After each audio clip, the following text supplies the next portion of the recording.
দেশের বাজারে আবারও বাড়ল স্বর্ণের দাম।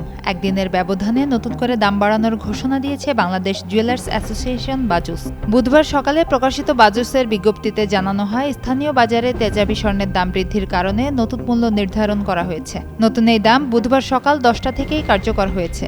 নতুন মূল্য অনুযায়ী ভ্যাটসহ 22 ক্যারেট স্বর্ণের প্রতি ভরির দাম বেড়েছে 2,741 টাকা। ফলে এখন এক ভরি 22 ক্যারেট স্বর্ণ কিনতে খরচ হবে 2,24,182 টাকা। এছাড়া 21 ক্যারেট স্বর্ণের দাম নির্ধারণ করা হয়েছে 2,14,093 টাকা, 18 ক্যারেটের দাম 1,83,883 টাকা এবং সনাতন পদ্ধতির স্বর্ণের দাম 1,50,232 টাকা। শুধু স্বর্ণ নয়, বেড়েছে রূপার দামও। প্রতি ভরিতে 175 টাকা বাড়িয়ে 22 ক্যারেট রূপার দাম নির্ধারণ করা হয়েছে 4,782 টাকা। বাজুস জানিয়েছে, পরবর্তী ঘোষণা না দেয়া পর্যন্ত দেশের সব জুয়েলারি প্রতিষ্ঠানে এই মূল্য কার্যকর থাকবে। তবে অলংকারের নকশা ও কারুকাজ অনুযায়ী মজুরি যোগ হবে, আর বিক্রয় মূল্যের মধ্যেই ভ্যাট অন্তর্ভুক্ত থাকায় আলাদাভাবে কোনো ভ্যাট নেওয়া যাবে না। চলতি বছরে এ পর্যন্ত স্বর্ণের দাম 93 বার এবং রূপার দাম 57 বার সমন্বয় করা হয়েছে।